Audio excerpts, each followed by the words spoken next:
This is a ManeHustle Media podcast. It sounds like one of the names they would have for a monarch. It's like Queen Javia the First, Black Radical Queer, among queer Negro women. All the way from the A, you listen to my favorite lesbian on BRQ. Hey, stay locked in with your favorite lesbian on Black Radical Queer. Yeah.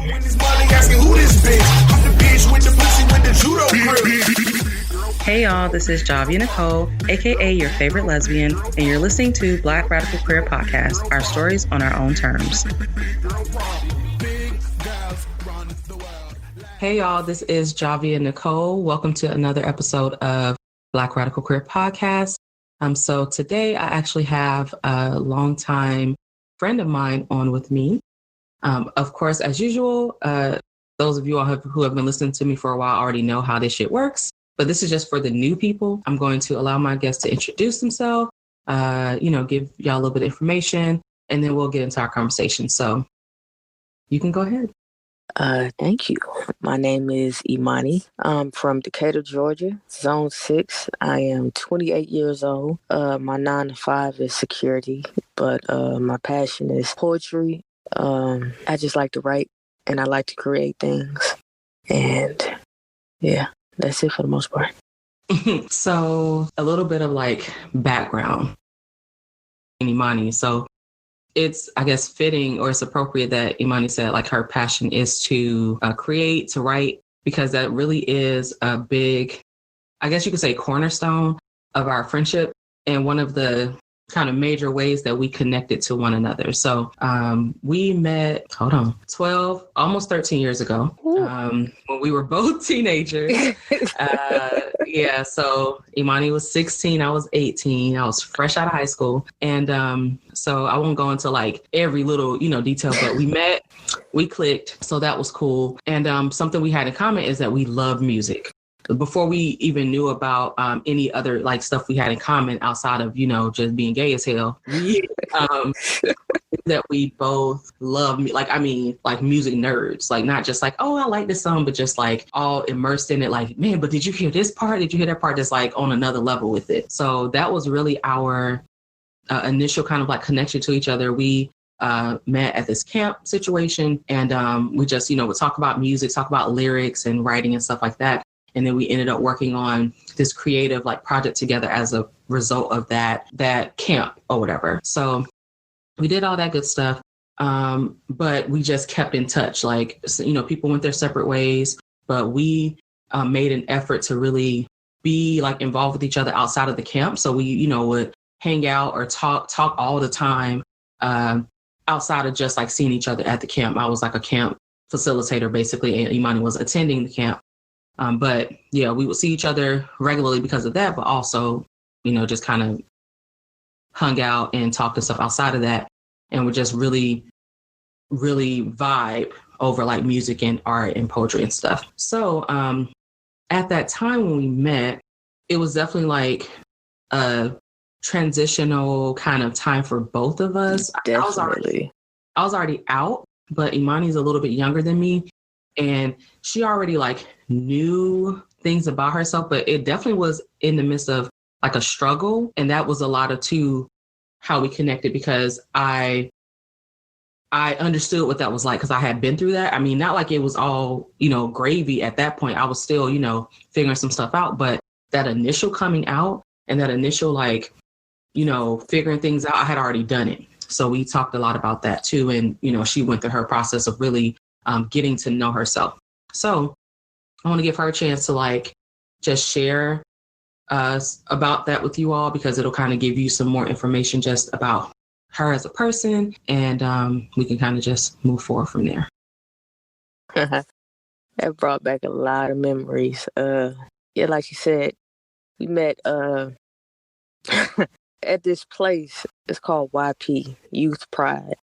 And basically, like you said, I was 16 and I was so shy. I was such a shy girl.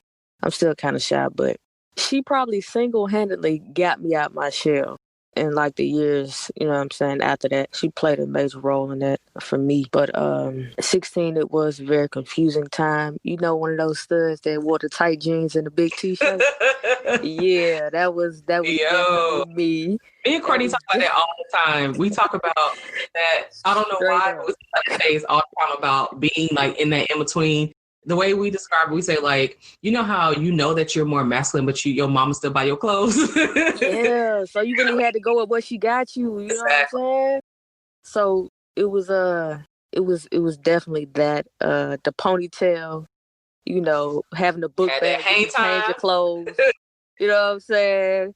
It was that whole thing.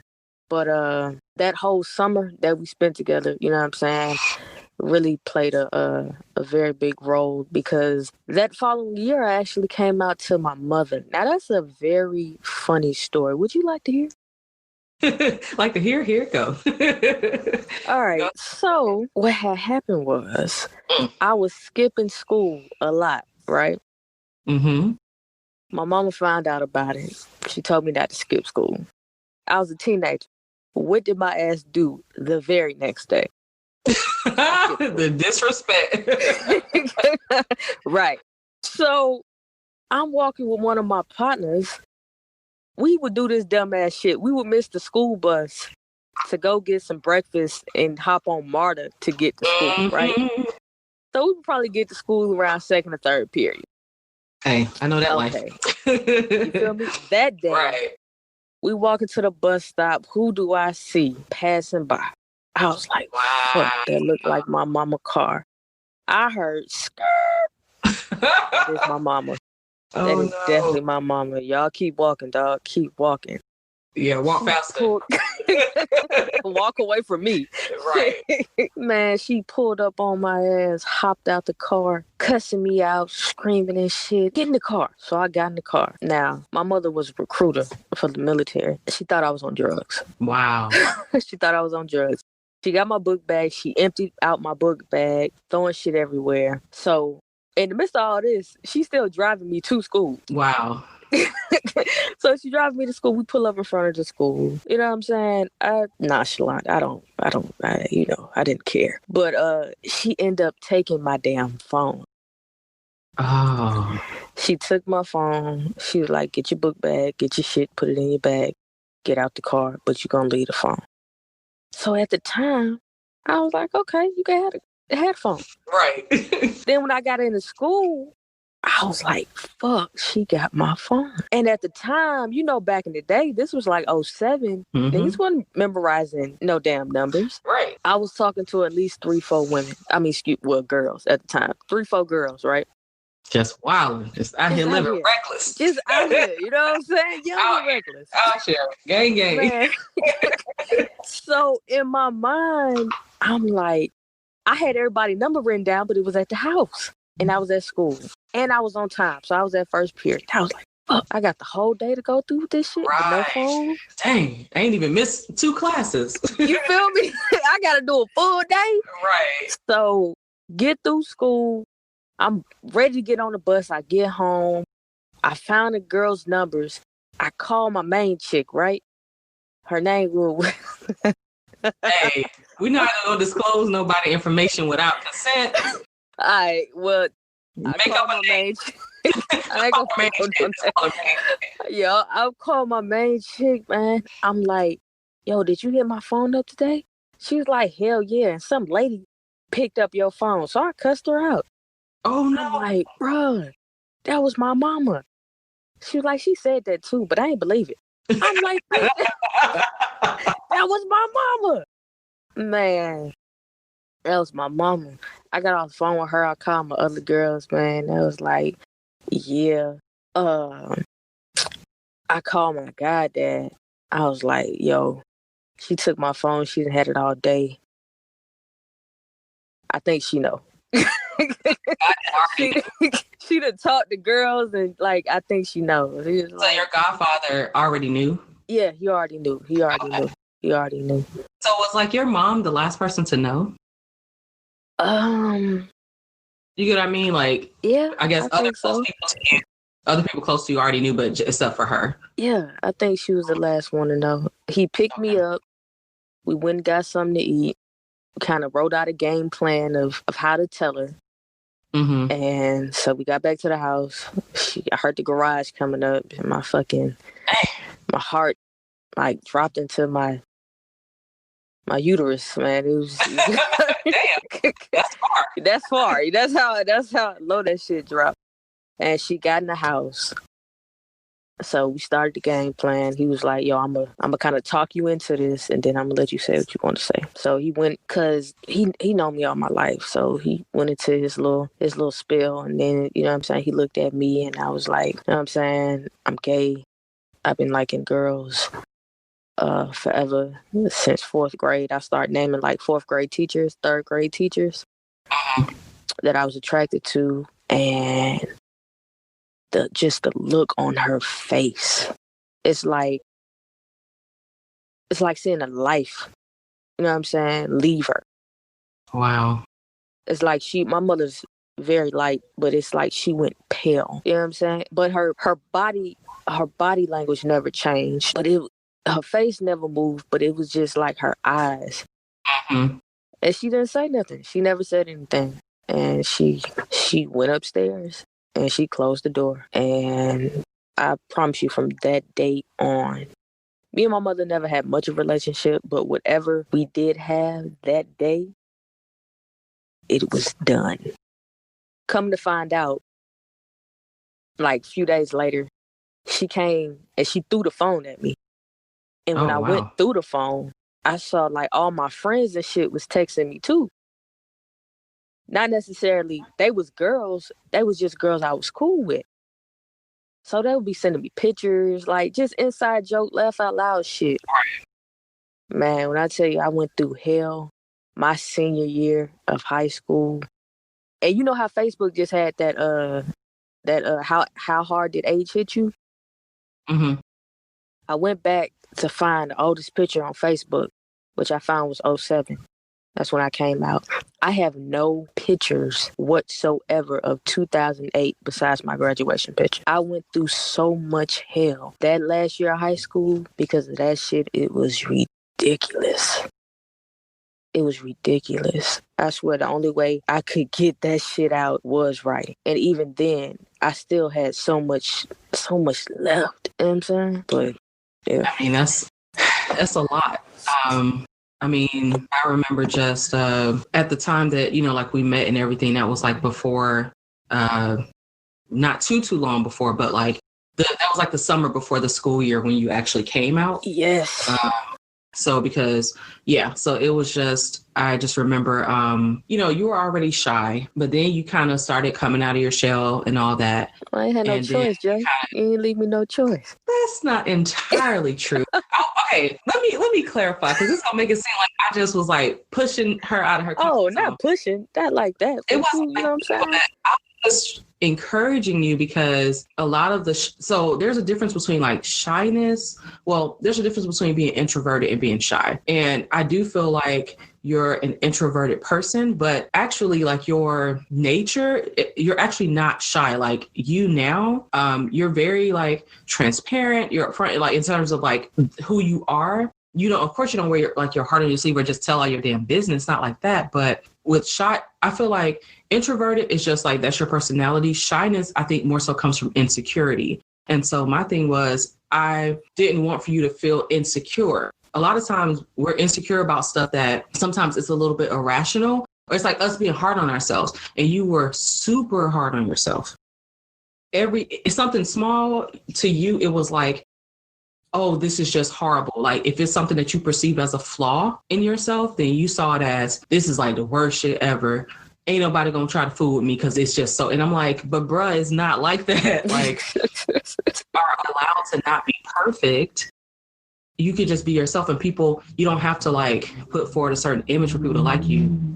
People are going to just like you because of the person that you are, because of your heart. So that was my thing. So it was like, and because there are these things you wanted to do. And what I mean by saying that the difference between shyness and being introverted it's one thing if you're just introverted and you just kind of like keep to yourself, you're not a super social person, but it's different when there are things you absolutely want to do. So you actually have them, as opposed to not wanting to do them. You wanted to do them, but you talk yourself out of doing them because of insecurity. That was the shyness. It was like holding you back. And you were like, okay, I want to like hang with these people, or I want to do these things. And you would not do them because you would talk yourself out of it. I got you. So I digress, but so I wasn't like, hey, you gonna talk to these people? It wasn't like that, but no, it was expressing to me because like she opened up to me. So her expressing to me like, these are things I want to do. Like I want to get out more, or like, hang with people, do, different kind of stuff, create and all that. And I was just like, well, if this is genuinely what you want to do, then you can absolutely do it. Jay was exactly what I needed. And I thank you. So don't y'all think I'm a pushy friend, okay? Not at all. But I mean, it was just a very transformative time. And we connected because we both used art, writing specifically as an outlet. So a lot of our conversation, it started out with us talking about music and, especially when you're in the midst of like coming out, you're kind of getting more settled into your identity and all this kind of stuff. And that's even with the slight, age difference, we were still both in that same place of you come into yourself or whatever. And music was like one of the things that really resonated with us and kind of, we would connect with songs and, that kind of in the midst of that process. And so it was through that we found out that we both wrote, because we didn't automatically, know, but we, just like discovered things about each other. So we would share what we were writing and just like writing about stuff we were going through, or a lot of times girls that we were interested in because that's what but it was an outlet, because I felt like there are a lot of things we both kept to ourselves that we shared with one another that we didn't really share with a lot of people. And we were able to do that through writing. Yeah. So even now, it's years later, we've been, like I said, we've been friends now for over a decade, but that's still what we do. So I definitely feel like music and poetry are like our primary forms of communication.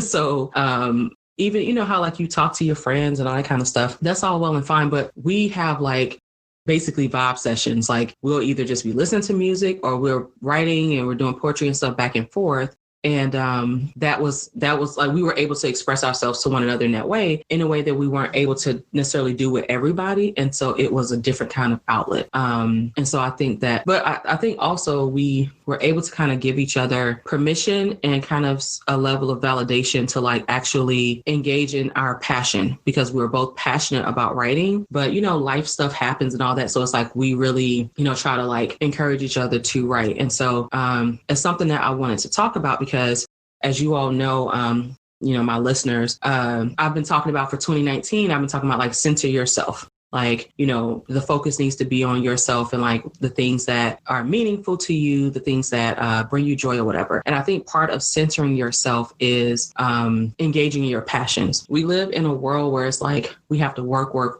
It's like how, we got to make money, we got to survive. And so that's not a very passionate life. Like if it's, just trying to get by, or you're just working so you can survive. It's not draining. It's very draining. And there's you're existing, but you're not living, or you're living and you're not thriving. So in centering yourself, I think part of us centering ourselves is engaging in our passions, and choosing to do the things that bring us joy, that make us happy, that make us excited. And it's also a form of resistance. It's a kind of like a personally revolutionary thing for you to choose to engage in something you're passionate about in a world that basically is like, all you need to do is take your ass to work, pay your bills, especially if you're right, just work, especially if you're a marginalized person. So if you're a Black woman, a Black queer person, then it's like it's compounded. because it's like Black women, we're supposed to be like the workers, for everybody, carry everybody, do everything, right? So by us making the deliberate choice to engage in our passions, that's basically like throwing the middle finger up. Like, I know you want me to work and grind, but I'm about to write this poetry because this is what the fuck I want to do. And this is what makes me happy or feeds me, feeds my soul or whatever. So it's a revolutionary thing to do. Everything revolutionary ain't got to be about being out in the streets and stuff. I mean, I'm about that life. Don't get me wrong.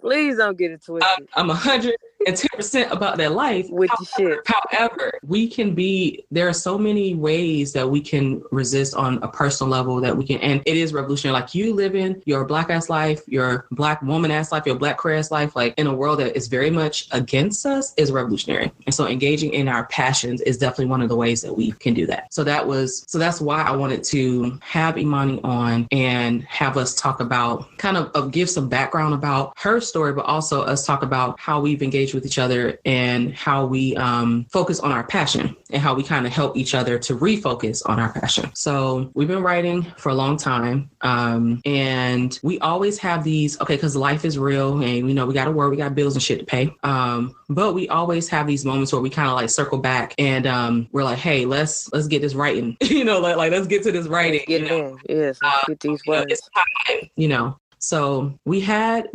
many times like that over the course of our friendship. One of the times that we had like that was definitely when you were deployed.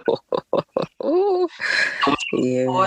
So I mean, I'll let her, talk all about that. But we that was one of those major times. And then I feel like we had another, major time we did it recently, which we'll, kind of share more with y'all about. So but yeah, so this, I really feel like even though we've done it, multiple times over the course of our friendship, the deployment, like the time when she was deployed, I feel like was probably the most impactful recently, because of the time that we were both in, the place we were both in our lives. And because I do feel like it was kind of a turning point for our friendship. Like, it was like we were both going through some shit. So for us to like really encourage each other to be like, hey, right, like use your outlet, get it out and all kind of stuff, and for us to one another and validate each other was major. I know for me, like, game changer for real. Like, I don't know, I can't fathom like how that time in my life would have gone had we not done that. And this was like, I feel the exact same way. What year was this? That was 2011 going into 2012. Right. But then wasn't 2010 and I was gone throughout 2011. Right. Okay. So that's what it was. So, because it was like toward the end of 2010 when you left, right? Yeah, it was like November 2010. Okay. So this was like 2011. This was like 2011. Okay. So, yeah. 2011 was real. That year was crazy. It was rough on so many. When I tell you, I feel like you deployed with me. That's how close that's how significant you were. Man, during that time, being 20, I turned 21 en route to Iraq, all the shit that was happening, all the emotional stress, just the fear, you know what I'm saying, dealing with the attacks, dealing with the getting bombed, you know what I'm saying, dealing with all the shit that being on a deployment entails, plus your personal shit that's going on back home. Man, when I tell you, it's a time difference, right? I promise you, whenever I called Jay, she picked up the phone. Talk about a time difference. It was another level. I mean, that's why I'm like, now, it's like I'm on the West Coast and a lot of my people on the East Coast, and I'm like, that ain't nothing. You know what I'm saying? I'm about that time difference life. Like, I'm familiar with it. Okay. I'm telling you. I mean, that's the thing, though. It's like we were both, doing very different things. I mean, Imani was in the military. And at the time, I was in between. I had finished undergrad. Well, I finished undergrad in 2011. So I was like, toward the end of my undergrad, we're both like kind of in these things that are supposed to be, I don't even know how to describe it. It's like these important like transitions in your life. Like, the military is ain't no damn joke. And then of course, college is supposed to be like, oh, you're like for real grown now and you're about to embark on your career and all this bullshit. So yeah, it was like we were both in the midst of that, both in relationships. So it was just like such a crazy time in our lives to like so much going on at that time. And I think too, it's like it's so different. Like I think especially like when you're a LGBT person, it's you know how like a lot of times with people, when you go through stuff, you can go to like let's say your parents or like older siblings or cousins or something. Because it's like, oh, I've been through such and such before. You know what I mean? Like, it's like you have a blueprint. You have some type of something you can refer to. And I think when you're a queer person, it's a little different. We do luckily have people, but I think it's sometimes a little more spread out, or it's just not the same. Like some stuff that we were going through and that we were feeling, we couldn't just, it's like I can have conversations with my mom, but like my mom's not a lesbian. So Correct. It's just there are differences. And then at that time too, it's just some differences. Like, so it's like some stuff you can talk about that, are some commonalities, but it's some stuff that is specific to your experience as like a LGBT person. And so I think it can be very isolating when you're going through stuff. Like it adds another layer to it. And I feel like that's the place we were both in our lives at that time, because we were both going through some shit. You kept me sane in Iraq. I know for a fact I changed as a person. And at that tender age of 2021, I was just coming into really the stages where, you know what I'm saying, you're really made, you know what I'm saying? But that whole experience really changed I think the course of my whole life. But I know for a fact I wouldn't have got through it without you. I'm talking about MWR. Going up to, we had shitty phones in 2011. Man. Internet was shitty, you know what I'm saying? That shit was a struggle. I had to call phone jack when it wouldn't work. I would get out my bed, I remember middle of the night, go walk to the MWR, early in the morning, go whenever. I'm talking about emailing back and forth. Like, they would shut the internet down. We sent so many emails writing. Like we wrote so much poetry, just writing back and forth. Like, we both of us trying to use this outlet, and it really became like, I'll be like, we both just trying to get this out of our systems or just kind of process through it. That's a better way to put it. We're both trying to process through it.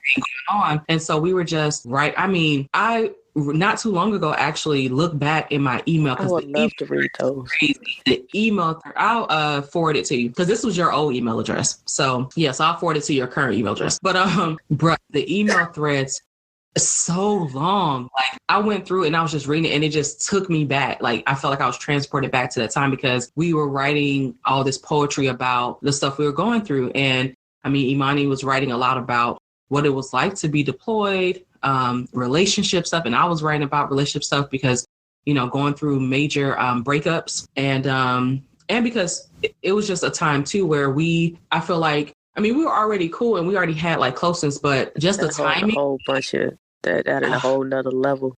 Definitely a whole nother level because when it's just going through so many things. So like as somebody like in mental health, there are things we look at as like markers of like significant change in your life and things that can trigger like depression and anxiety. And so there's a list of all kinds of things, job change or breakup or a lost family, whatever. And if you were to look at that list and look at what the state of our lives at the time, we were checking off a lot of boxes. Damn near every box. Right. Checking off so many boxes, so we were struggling. I definitely believe that I can speak for myself, but it's like, because I know you well enough to know, I definitely believe we were both depressed, really using writing as like therapy. Writing was therapeutic. And so we were just like writing back and forth. And so it was a transformative, time, but it also kind of just speaks to being able to have that outlet. And then we've utilized that over the course of our friendship to now where we're, grown, and we've been able to do that again. So it's like every now and then we'll just be like, hey, we need to write. We haven't written in a while. Like you need to send me some stuff or I'll send you some stuff or whatever. But I hit Imani up in November and I was like, so we fast forwarding through a lot of years. So from 2011 to 2018. Okay, so 7 years later, the little SpongeBob thing. It's like 7 years later. Yeah. So 2018 was quite a year. I definitely experienced some of like my highest highs and my lowest lows. So damn, that was a good way to explain it. It was good and crazy. Because I had my wedding, so turn up. Imani was there. Yeah, Cabo. Yeah, so that was amazing. That was beautiful. But my grandma, so it's like that was, like the opposite end of the spectrum. Yes. it was quite a year. So November came around and I was just like, I know I need to, well, I already was wanting to write. I already have been, like, I always want to write. I always want to. It's just a matter of actually doing it. And I have to be inspired or I have to just, go through my whole little process. So I was like, okay, it's been a while. I recognized that like Imani hadn't really been writing so much. So I was like, hey, do you want to try to write every day in December? So we talked about that. I don't even know. It was something I was thinking about doing. I was like, okay, I need to just make myself write. And I'll do that from time to time. I'll just be like, you know what? Look, Heifer, you're going to have to just write. So just write something. So that's what I did. So I actually started out writing letters to my grandmother. So in November, because my grandmother passed in October. In October, November, I started writing letters to her. So that was what got me started writing. And then I was like, I just need to write. Like I should really write, just kind of break out of I don't know. I just hadn't been writing. So I was like, I need to. So then I hit Imani up because that's what we do. So I'm like, hey, I'm thinking about, doing this thing where I write every day in December. Are you down? Do you want to do it? So she was like, yeah, cool. Now we've done stuff like this before where we're like, hey, let's write, and share it with each other. But this time I was like, hey, let's do like voice messages too. So let's actually read it to each other. It don't have to be every single one, but let's try to get into that too, because it's different to hear it as opposed to reading it on paper, to hear like what parts are emphasized and stuff like that. And so I think that added like another element to us, doing that, because we've done plenty of writing back and forth, but actually having to read it, that's a different beast. And sometimes it was hard because, I'm like grieving. So sometimes I was like, I'm struggling to say this out loud, the tears and stuff. But that's what we did. So I don't know if we ever actually decide. I ended up calling it Dear December. Yeah, I like that title too. Okay, because we were kind of going back and forth like, oh, what should we call it? Because I was like, oh, maybe we should like post that hashtag, but we ended up not doing that. We actually just share it with like one another. So yeah, but I ended up calling like Dear December. And we just wrote. So I don't know, what was that like for you based on everything that you had going on? 2018 was definitely the highs of highs and lows of lows. I think I went through probably and still going through is getting everything you imagine or even getting things you never thought that you would have, but still feeling like lowest you've ever felt. Like I bought a house. I got a new car. I got a promotion at my job. It was you have nothing to complain about, but I have never been the saddest in my entire life. I was crying. You ever cried and don't know why you crying? Absolutely. I absolutely have. And part of that is mental health. Part of that is depression.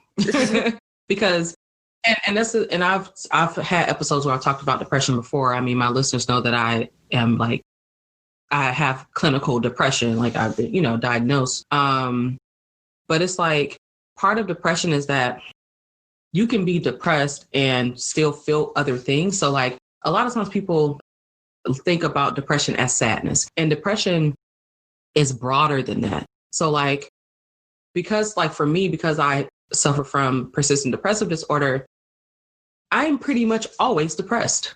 Like I have what they will characterize as bouts of joy that can last for days, weeks, months, whatever.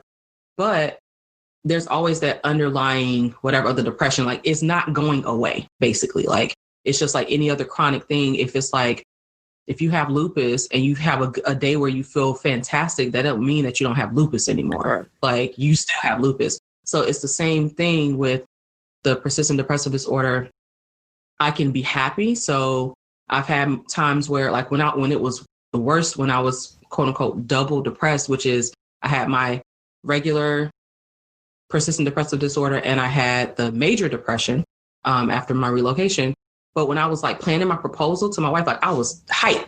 So I was happy and I was excited. I hadn't felt that happy and excited in a while, but I was still depressed. Like, so it's those things being able to coexist is a prime example of saying, oh, well, these things are going right. Like I got a house and I got a new car and I got a promotion, but I still feel that's the fuck shit that depression be on.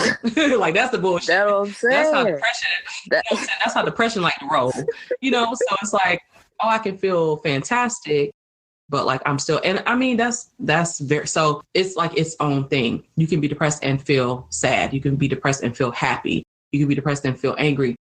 It's always operating, and it may not always look like quote unquote sadness. It may look like you're tired. You're not eating like you're supposed to. Like your appetite is all, you know, jacked up and stuff like that. And that's the norm for me. My appetite be on some other shit. I'll go and I'm like, oh damn, I eat today. You know, that kind of stuff. So it's always operating. So I remember Imani saying like, oh, I have so many things to be grateful for, and I really should not feel down, but I do. And I'm just like, baby, that's that depression operating. Like it's like running in the background. You know how you have like background apps? It's like a background app. It's like running. The background app. Well, for real, it's like it's always running in the background. So you can have other apps open. You know what I'm saying? So you might be on some happy stuff. You might have a happy app open, a sad app, a mad app, but when you close those, like that depression one is just running. You can't close it. It's like what's it called? It's a native. It's native to your to your phone. So you can't close it.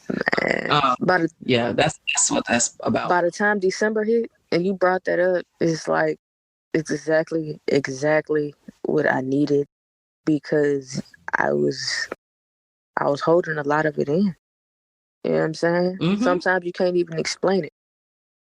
Mm-hmm. You know what I'm saying? It's probably best described as silence, because it was more than sadness. It was more than me being angry. It was me getting into it with people at my job. It was me getting into it with people I know. It was me not wanting to talk to anybody, not wanting to leave the house, not want to go home, want to sit in the car. Like it could be a lot of shit. It was a lot of shit. But when December came, it is a lot of shit. Yeah. December came, man. That's what I needed. Let's write every day. I needed to write every day. I needed to write multiple times during the day just to get everything out. It was just like mandatory, because before, like when I brought it up, and you're like, man, I have all this stuff, you know, in my head, but I don't feel like I can write. And I'm like, I feel you, but it's like sometimes you just got to do it. And I know for me, that's definitely a lot of times the case. Like, I don't always know where to start, but I got to do something. I got to just at least do it. So that was kind of how we went into it. Like, okay, well, we both got all this stuff going on in our heads. We don't really know where to start, but we got to do something. Start somewhere. It don't matter. It don't have to be perfect. It doesn't have to make sense. Because like one of the things that Imani and I talk about, I mean, I write for myself first and foremost. So I'm not writing with the intent of this needs to be perfectly composed and like that kind of thing. I'm like, no, I need to just write whatever the fuck comes out. And it ain't gonna rhyme. It ain't always pretty. It ain't, you know, whatever, but it's what I need to get out. And if I feel inclined to share or, you know, to do whatever with it, that's fine. But that's not the primary purpose. So I was like, you know, no matter what, we just need to write something. If it's a sentence, it don't matter, but we need to write something every day. And for I think we succeeded. I mean, I know that I did miss a couple days, but there were days where I wrote more than once. So me, the same. I actually got sick back to back in December. So yeah, I know that you did. I was on meds and stuff, antibiotics, muscle relaxers, and it kind of that was my first time having a muscle relaxer. I didn't know. I was like, I wish you had said something, because I would have told you. That's going to take you out. I'm about to say, I did not know that, because it was such a small dose. I was like, damn, I woke up like, shit. You ain't right today. Yeah. Yeah. So that's definitely, So I understand that. And I, you know, had my own stuff going. And some days it was just like, because I was grieving and I was depressed. So like, it's weird. Okay. So initially, you know, like when my grandma passed and all that kind of stuff, like I was definitely grieving, but like, sometimes things can trigger depression to get worse. Cause I'll have like my baseline, and sometimes things will make it worse. Initially, it didn't make it worse because I was very much grieving, but I also understood like why. Like, it wasn't like a senseless thing where it's just like, oh, you know, my grandma was perfectly fine and then she passed. It wasn't like that. Like, she had been sick for a long time, in pain for a long time. So I understood. So it was just hard because because I miss her. I'm like, this is somebody part of my daily life, So, yeah. But as time went on, by the time we got in the midst of December, it did start to kind of make my depression worse. So it kind of shifted because it was just like an everyday feeling like that. Like I was telling my wife, I was like, I am tired. Like, it's not like I want to be sad, or it's not like, but it's just, that's grief. That's how it works. And I was just every day, like, and so after a while it got draining, and that did make me depressed. So I was like, I'm tired of feeling like this. Like, I'm tired of just feeling so sad. And so, and it's very heavy. So, so there were days where I was just like, I just really didn't have words. So I might write a few words. I might write a sentence, or on those days where I didn't write, that's what happened. But it wasn't that many days. So I still think we accomplished what we set out to accomplish. So, so are you gonna share anything with the peoples? Would I share anything with the people? I would have to, I can. Just give me a moment to pull something up. I sure can. I've been debating. I've been debating about whether I want to share anything or not. I've never shared any of my poetry on my show. Never? Never. What? Oh, you got to tonight, then. Let me see. Oh, Lord. I'm trying to see if I can. Okay. I like the one from the 26th. Look, you got specific. Okay.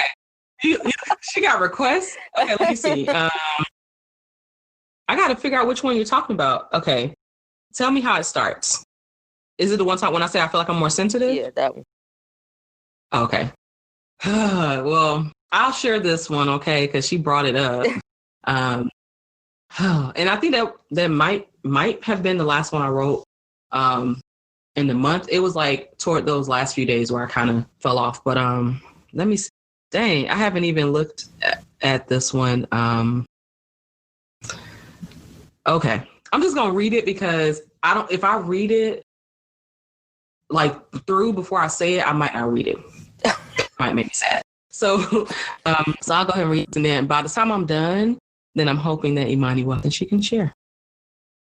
I do. Okay. To this, so I'm just gonna, go for it. I feel like I'm sensitive these days. The space between ruined are a lot smaller. The mother nature in me is volatile and unpredictable and 1 degree away from storming. Sunshine becomes more and more obscured by cumulus clouds. Elevated humidity always on the verge of precipitation. Tornadoes of thought swirling and growing while emotions flood the crest of my consciousness. I know this turbulence is natural. Storms existed before I did. That doesn't make it easier. Life has become like night, sprinkled with stars of joy, illuminated by a moon like love, and yet dark. Yeah, I think it's fitting because that's how I felt. I felt like, I still feel like, with grief, it's just like, it's dark. It's like, I have some light, I have, love in my life. I'm very grateful. I have a bomb support system. I'm very grateful for it. So I have, moon, I have my stars and all that kind of stuff, but it's still dark at nighttime. Even with the moon and stars, it's still dark. And so I feel like grief is that darkness. So, considering that I was just talking about, like the grief and all that, that's fitting. And Imani called that one out. Yeah. So that's that. All right. So I'm going to turn it over. I did my part. So I'm going to turn it over, and let Imani share whatever she decided to share with y'all. I probably messed up because I started reading shit. I should have just read it. See, that's why I didn't do it. Because I'm like, if I had read through it before reading it out loud, I don't think I would have read it out loud. So.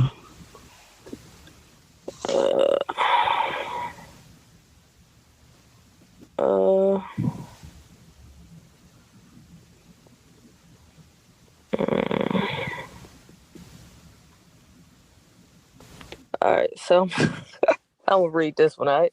Okay. I don't know which one is, so it's gonna be a surprise to us all. Okay. Here it is. Rushing to this job I hate. Feel like I'm getting further from the things I love. Praying daily for my gifts, my talents, and my strengths to be revealed to me so I could use them for the best of me and to honor thee. But so far, all I know is I can put in 42 hours in 3 days and still come back for more. I don't know if it's my work ethic or survival tactics, because I've always had to take care of me, but I'm getting older and my body is not what it used to be. Whatever time I have left, I want to spend with things worth dying for. I love music. I got away with words. I got away with women. I got away with dollars. I never had a problem getting any. The issue has been keeping all of them. I just want to be happy, and I know it's a choice. And it could never be a perfect time. Guess I just gotta leap and keep my name in mind. Faith equals Imani. Imani means faith. That's my real name. But yeah. That was one from December 10th. That was probably fitting too. Yeah, because all that damn working you were doing, this heifer here working overtime, double time, triple time, quadruple time. I'm like, I'm about to tire your ass. I'm tired. Like, she'll be writing and she'll be like, oh, well, I'm pulling a double, so I'm going to get back to you. I'm like, this nigga, if you don't sit your ass down. 90 hours a week, man. Right. Putting in work. And that's what I mean about, that's exactly what I mean about what I was talking about early on in the episode when I was saying, you know, we're supposed to just work. And so for us to do these things that are more so about our passion and about just what the fuck we want to do, it's important. And that is a way of like centering yourself and not losing yourself in the midst of, you know, chaos and work. Because please believe these companies ain't doing that shit for us. They not losing no sleep, you know, at all. And if something happened to your ass, they just gonna hire somebody else. Exactly. And they're making their money to go do the shit they want to do, like travel and buy all the shit they want to buy. And so it's important that we center ourselves and, you know, and that it's just important, you know, it's something that we can't lose sight of. So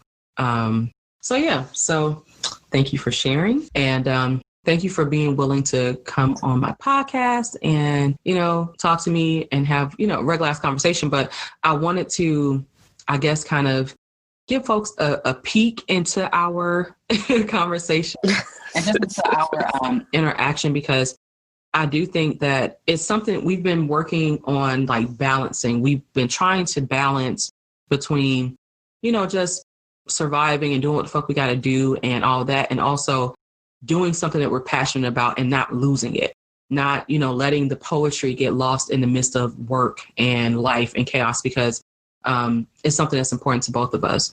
And if we go too long without doing it, then we're like, something is missing. It's, you know, we can't downplay the significance of it. So I think that is kind of always this attempt. It's always a balancing act to try to like go between, okay, yeah, I have responsibilities, I have stuff to do, but I also have these things that I'm passionate about that like really feed my spirit, that I, you know, we need balance.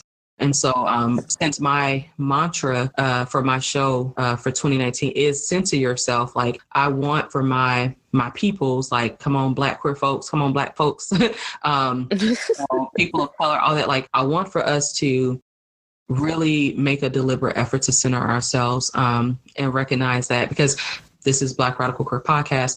It's radical. It's radical as fuck to center yourself, because when you have so many things bombarding you to the contrary, it's radical. So do that shit. Even if you don't have to be like, being radical doesn't have to look a very specific way. It can be as simple as you deciding, you know what, I'm not gonna work this extra day because I want to go do something else. I want to do something. I want to write. Yeah. I want to write. That's a constant battle. That is a constant battle. It's daily. But if I don't do this double, if I don't work 7 days a week, then this, that, and the third. Right. Like, nah. I saw stuff today. They had an entertainment panel. Mm-hmm. But here I am at work. So it's definitely got to fight against that to actually do the things that's gonna bring you some kind of peace. Right. We need peace and joy. And I think those things that's what makes the difference between us just existing or just surviving and thriving. Because if you have no joy and no peace in your life, then you're just existing.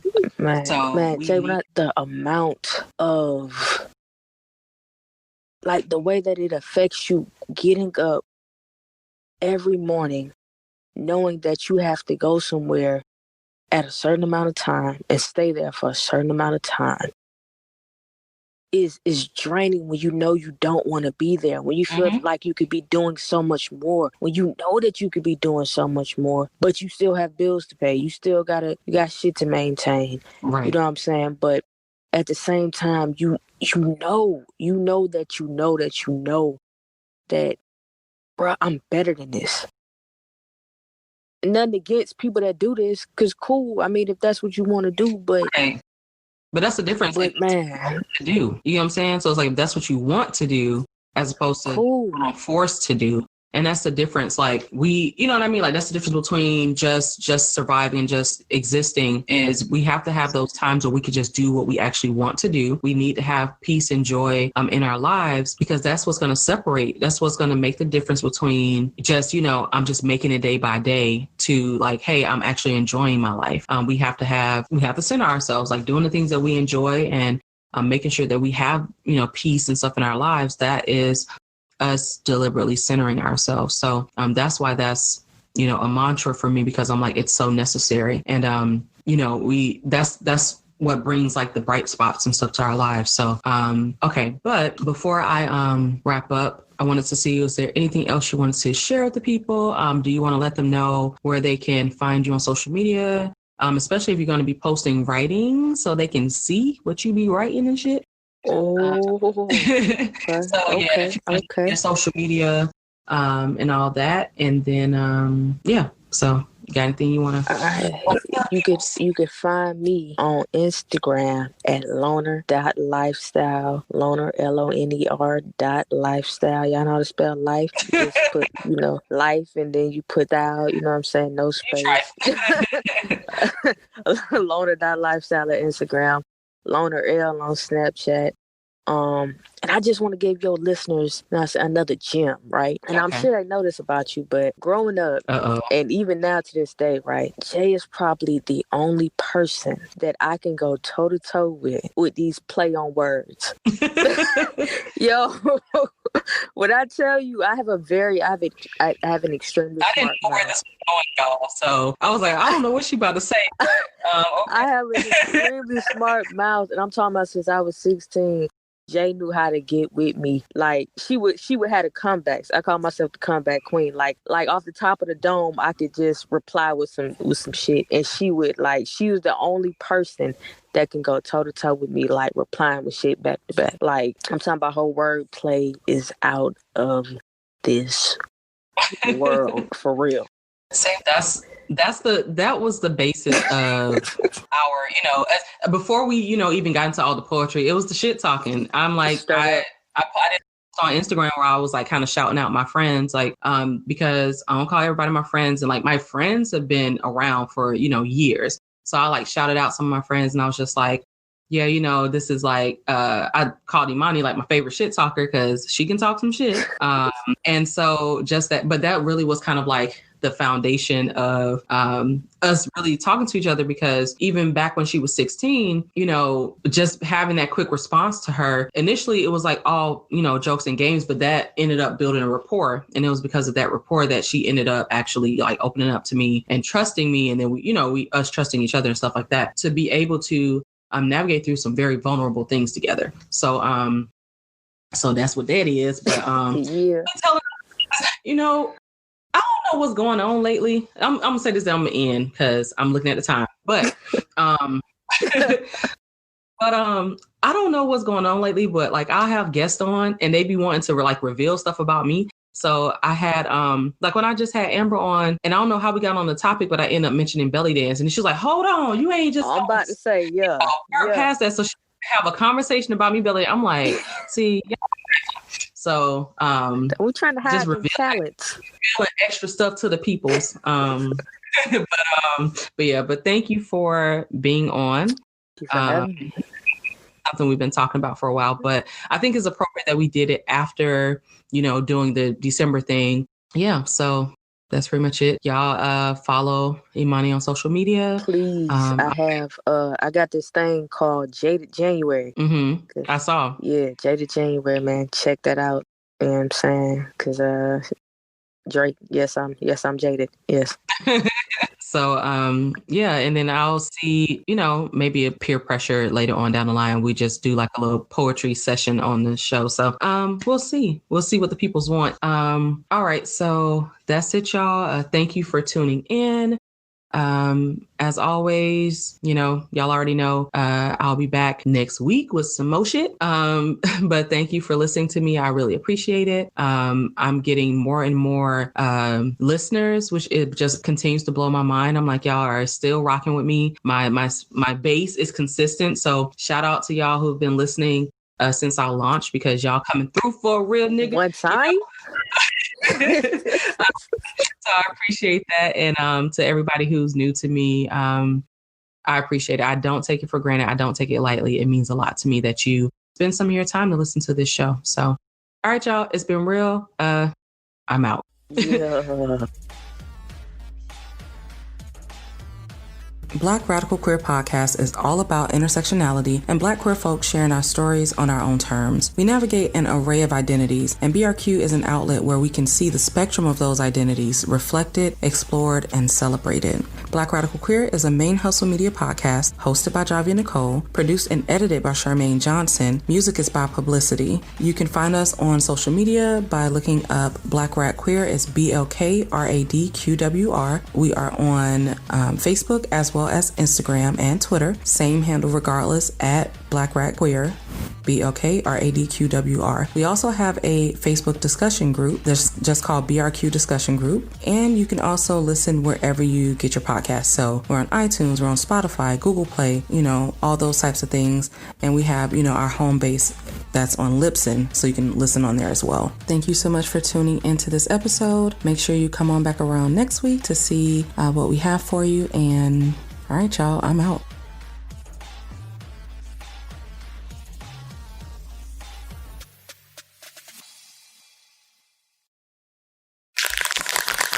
ManeHustle Media. Turn your side hustle into your main hustle.